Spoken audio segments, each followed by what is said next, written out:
next guest is a writer, director, and producer you know from his work on Trainwreck, Knocked Up, and The 40-Year-Old Virgin, as well as Girls and Freaks and Geeks. His new film, The King of Staten Island, is available on demand now. Here's my conversation with our friend, Judd Apatow.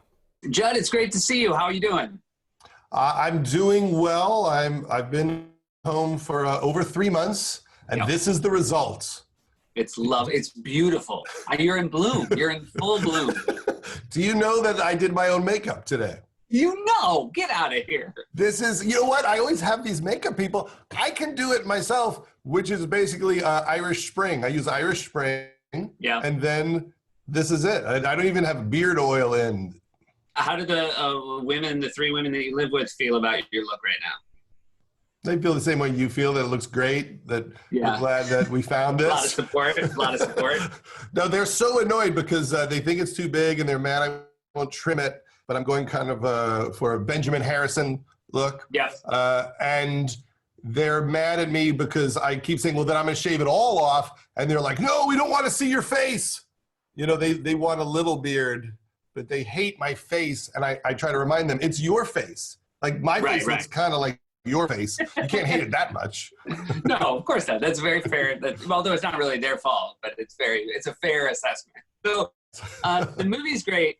And I want to talk because I feel like you always do such an incredible job with casting, especially casting that people wouldn't expect. I mean, obviously, Marissa Tomei is so great in this movie, Steve Buscemi.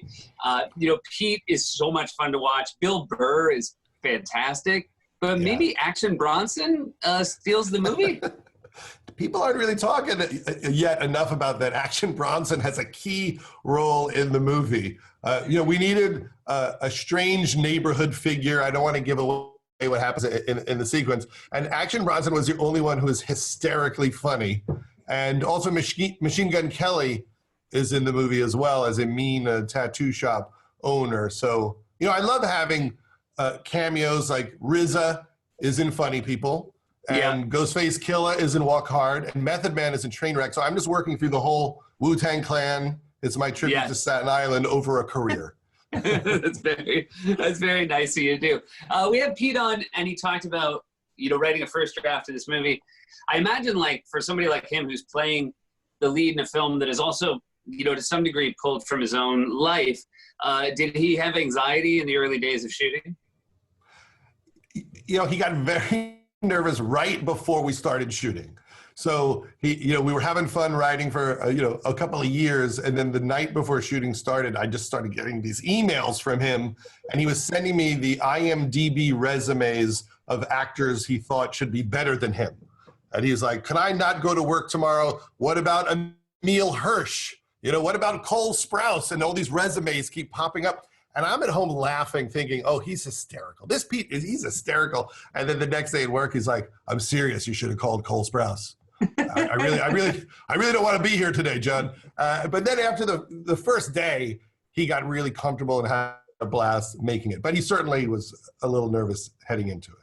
A director's fear, one of their many fears on set is something will change with an actor and there'll be continuity issues. What was your biggest continuity fear about Pete? The biggest fear I had was he loves getting tattoos. It's not just like the after, like, oh, look how good it looks. I think it's the process of getting it. He talked a lot about enjoying the fact that it hurt and that it focused him and helped him think clearly. And we talked a lot about trying to understand that. And so he kept asking if he could get a tattoo in a weird place that wouldn't be in the movie. And I'm like, I don't know when I need you naked. I might need you naked one day. You can't have a new tattoo. And then I was worried he would go like full Post Malone at some point.